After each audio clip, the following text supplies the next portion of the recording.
Hello friends, எல்லாருக்கும் வணக்கம். நான் உங்கள் பிரியா பேசுகிறேன். இன்னைக்கு வீடியோ ஒரு அன்பாக்சிங் வீடியோ. நான் புதுசாக icon spice and coffee grinder வாங்கியிருக்கேன். அதை எப்படி யூஸ் பண்ணலாம், எப்படி அது யூஸ்ஃபுல்லாக இருக்குது அப்படின்றத பற்றி தான் இந்த வீடியோ. வாங்க நம்ம வீடியோக்குள்ளே போகலாம். நம்ம இப்போ பொறுமையாக ஓப்பன் பண்ணலாம். ஓகே, ஓப்பன் பண்ணிட்டேன். ஓகே, பொறுமையாக நான் வெளியில் எடுக்கிறேன். ஆக்சுவலி இது ஒரே ஒரு ஜார் மட்டும்தான் இருக்குது இதில். ஏன்னா ஸ்பைஸ் அண்ட் காஃபி கிரைண்டர்னு சொல்கிறதுனால ஒரே ஒரு ஜார் போதும். ஸோ ஒரு ஜார் தான் இருக்குது. பார்க்கவே ரொம்ப ட்ரெண்டியாக இருக்குது, ரொம்ப நல்லா இருக்குது.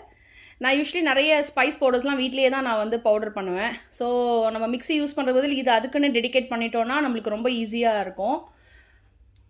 பாருங்கள், பார்க்க ரொம்ப அழகாக இருக்குது, ரொம்ப ட்ரெண்டி. இந்த கலர் எனக்கு ரொம்ப பிடிச்சி நான் எடுத்தேன், மரூன் கலரு. உங்களுக்கு பார்த்தீங்கன்னா தெரியும், நம்ம ஜார் ஸ்டீல் தான், நல்லாயிருக்கு பாருங்கள். இது ஒரு லிட் கொடுத்துருக்காங்க பாருங்கள், எவ்வளோ ஈஸியாக இருக்குது பாருங்கள். இது நம்ம நார்மலாக